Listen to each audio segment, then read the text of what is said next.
Welcome back, everybody. It's been quite a day in the news. Let's dive right into it, shall we? We're focusing on President Trump's first day back in office and specifically how it's shaking things up for climate policy. Yeah, things are moving fast. We've got a whole stack of articles here from sources like the New York Times, Washington Post, Climate Home News, giving us a pretty well-rounded view, I'd say. What jumps out at you from all this? I think the biggest thing is the sheer amount that happened just on day one. You can tell President Trump really wants to make it clear what his priorities are, and he's not wasting any time putting fossil fuels front and center. Yeah, no kidding. He didn't ease into it at all. One of the first things he did was sign those executive orders promoting fossil fuels, and then, boom, the U.S. is out of the Paris Agreement again. For those who might not remember all the ins and outs of that agreement, what does this move really mean? Okay, so the Paris Agreement, that was a huge deal globally. It was all about countries working together to fight climate change.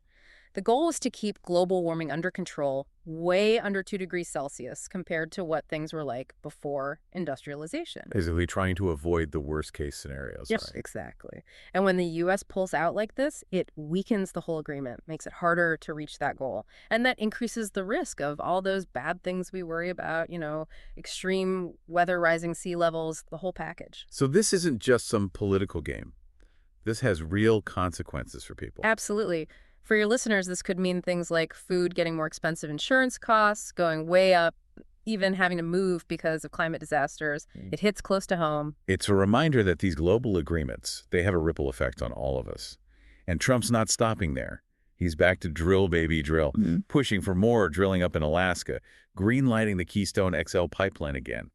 Can you remind us what's so important about that pipeline and why it's been so controversial? Right. So the Keystone XL, that's a pipeline project meant to carry oil from Canada down to the U.S.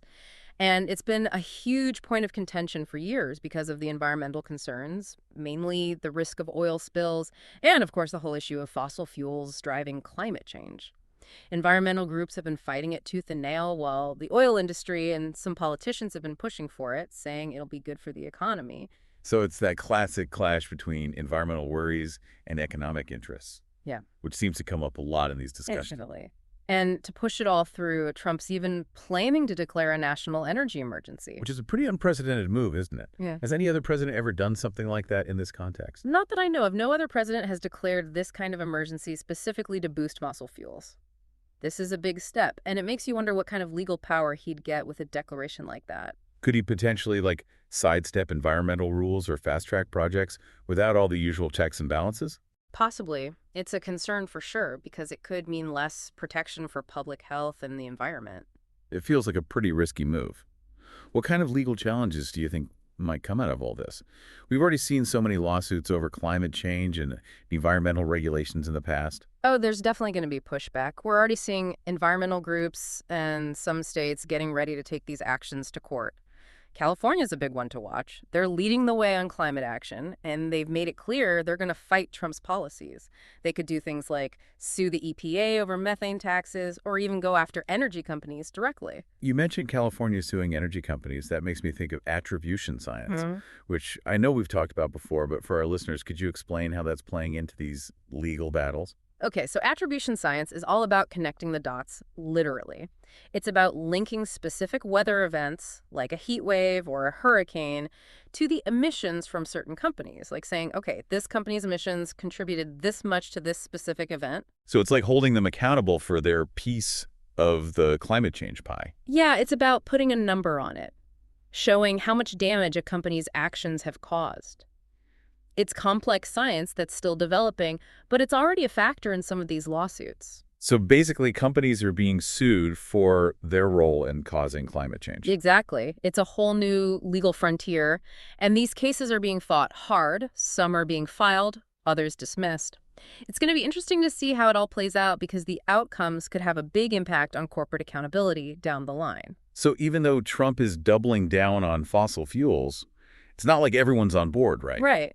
There's actually a growing movement among Republicans, especially younger ones, who are trying to make climate action a priority for the party. That's interesting. What does that look like? Are they trying to completely reverse everything Trump's doing? Not completely. It's more about finding a different approach. Groups like the American Conservation Coalition, They're focused on things like energy innovation and deregulation. They want to use technology and market forces to address climate change. So maybe focusing more on things like carbon capture or nuclear energy. Yeah, exactly. They're looking for solutions that fit with conservative values, and that's where this voluntary carbon market comes in. It's been getting a lot of attention lately. Can you explain a little bit about how that works? Sure. It's basically a way for companies to offset their emissions. They can buy and sell carbon credits, which represent projects that either reduce emissions or remove carbon from the atmosphere. Hmm. Things like planting trees or investing in renewable energy. Right. And one thing we saw was companies investing in plugging abandoned oil wells, which is interesting. Yeah, those are called orphaned wells, right? Yeah. And they can leak methane, which is a really potent greenhouse gas. So plugging them is a pretty tangible way to cut emissions and generate those carbon credits, which companies can then buy to balance out their own emissions. Seems like everyone wins in that scenario. Are there any downsides? Anything our listeners should be aware of when they hear about companies participating in this market? Well, the biggest concern is always whether those carbon credits are really legit. There's always a risk of greenwashing, where companies are making themselves look more environmentally friendly than they actually are, or investing in projects that would happen anyway. So Yeah. transparency and having solid ways to measure those emissions reductions, that's super important. So it's not as simple as just assuming every carbon offset project is actually making a difference. Right. It's a complex system. But it can be a useful tool in our toolbox, along with all the other things we need to do to address climate change. Speaking of taking action, we came across this inspiring story about Representative Chris DeLuzio, a Democrat from Pennsylvania. He's been pushing hard for rail safety legislation and actually getting it passed. Yeah, that's impressive, especially because he had to go up against some powerful corporate interests to do it. What's the connection to climate change, though? Well, a lot of hazardous materials are transported by rail, including fossil fuels. So rail safety is directly linked to environmental safety and public health. And he was able to get this done by focusing on those local concerns that people really connect with. It shows that individuals can make a real difference. Absolutely. And speaking of things hitting close to home, we have to talk about what's happening in California with the insurance crisis. It's a pretty stark reminder of how climate change is already impacting people's lives. Yeah, the insurance industry is really struggling to keep up with all the wildfires and other climate disasters happening there. Premiums are skyrocketing. People are being denied coverage in high-risk areas. It's a mess. It is, and it could have huge consequences for the whole economy. If people can't afford to insure their homes, they're incredibly vulnerable. Yeah. And banks and other financial institutions, they're facing more risk too. So climate change is not just an environmental problem, it's an economic problem too. Exactly. And we're seeing that play out in California right now. This is heavy stuff. I think we need a break. We can't just keep reacting to these disasters. We need to be smarter about it. You know? Plan ahead, invest in things that will make us more resilient. It's like with the Eaton fire in Los Angeles. I mean, it's just been devastating. Yeah. People have lost their lives, their homes. The whole region is choked with smoke. What makes this fire so significant in the context of everything we've been talking about? Well, it really shows how climate change, public health, social equity, it's all connected. The people who are already most vulnerable, they get hit the hardest when these disasters happen. It's a reminder that climate change isn't just some abstract idea. It is a real human cost. And then there's the whole issue of rebuilding after these fires, especially in a place like California with all those coastal regulations. It's not easy. It's a chance to build back better, make communities more resilient. But it's tricky. You have to balance the need to rebuild quickly with the need to protect the environment. In California, the Coastal Commission, they have a big say in what gets built along the coast. And they've been getting some heat for it. Some people say their regulations are slowing everything down, making it harder for people to get back on their feet. Right. But others say those regulations are there for a reason to protect California's coastline. It's a tough situation. How do you decide what's more important? The immediate needs of people who've lost everything, or the long-term health of the environment? It's a constant balancing act. There's no easy answer.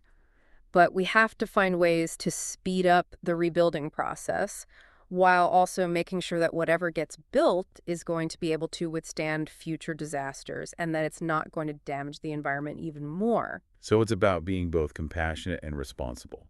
Looking ahead, what are some of the things California can do to reduce the risk of these megafires in the future? There's no magic bullet. It's going to take a multi-pronged approach. Better forest management, creating defensible space around homes, investing in early warning systems, all of that. And of course, tackling the root problem, climate change itself. Exactly. If we don't reduce greenhouse gas emissions, those fires are just going to keep getting worse. So it's not all doom and gloom, though, right? Yeah. Even with Trump pushing for fossil fuels, there's still a global shift towards renewables happening. Absolutely. Even in the U.S., we're seeing growth in solar and wind power. It's not going away. But there are always challenges. We read about some offshore wind projects getting delayed because of regulatory hurdles and opposition from certain groups. And then there's the issue of electricity demand. That's a big one. As we electrify more things like transportation and heating, we're going to need a lot more electricity.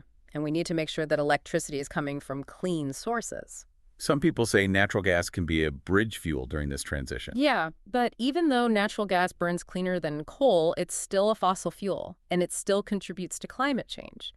If we invest too heavily in new natural gas infrastructure, we could end up locked into a fossil fuel-dependent future for decades. It seems like we're at a crossroads. The decisions we make now about our energy infrastructure are going to have a huge impact on the future. No doubt.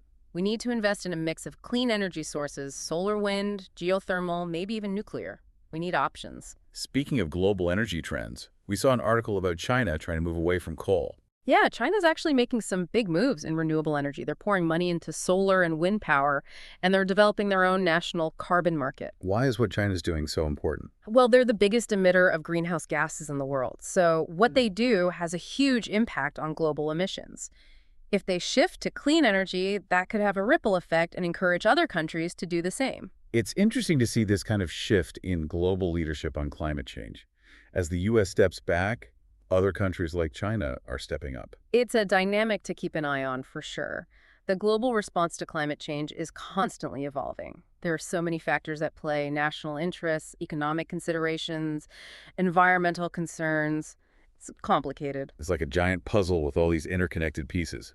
But amidst all the big global news, we also came across some really inspiring stories about people at the local level taking action on climate change. Local action is so important. There was this one story about a village in Sweden where the residents created this amazing communal garden. They're growing their own food-building community resilience. It's really cool. That's awesome. It shows how grassroots initiatives can address so many issues at once. They're not just growing food, they're building community. They're reducing their environmental impact. It's brilliant. Exactly. It's about empowering people to take action and create positive change in their own communities. It's about realizing that we're not powerless. We can all do something. And speaking of doing something, we also saw some articles about green iron. What is that exactly, and why is everyone so excited about it? Green iron is basically steel that's produced in a way that drastically reduces carbon emissions. The steel industry is a major polluter, so this is a potential game changer. How does it work? Is it some kind of magic carbon-free steel? Not magic, but pretty innovative. They use hydrogen instead of coal in the steelmaking process, which results in much lower emissions. It's still early days, but it has huge potential. Imagine a future where all the steel in our cars, buildings, appliances, is made with almost no emissions. That's what green iron could make possible. Exactly. And it's not just about the technology itself. It's about creating new industries, new jobs, and a more sustainable economy. So the transition to a low-carbon future, it's not just about avoiding disaster. It's about creating new opportunities. Absolutely. It's about rethinking our economy and our society in a way that prioritizes sustainability and resilience. It's a huge challenge, but the potential rewards are huge, too. So where do we go from here? What can our listeners do to help create this more sustainable future? It starts with awareness. Staying informed about these issues, understanding how our choices impact the planet. We need to educate ourselves, talk about these things, hold our leaders accountable, and we can support businesses and organizations that are working towards sustainability. Don't underestimate the power of individual actions either. Reducing your own carbon footprint, supporting local initiatives, advocating for change in your community, it all adds up. It's about recognizing that we all have a role to play in building a better future.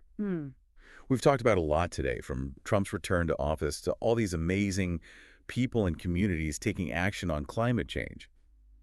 It feels like we're at a turning point. The decisions we make now, they're going to have a huge impact on the planet for generations to come. We have to act urgently, but we also have to stay hopeful and determined. It's a daunting challenge, but it's also an incredible opportunity. We've seen so much innovation, resilience, collective action.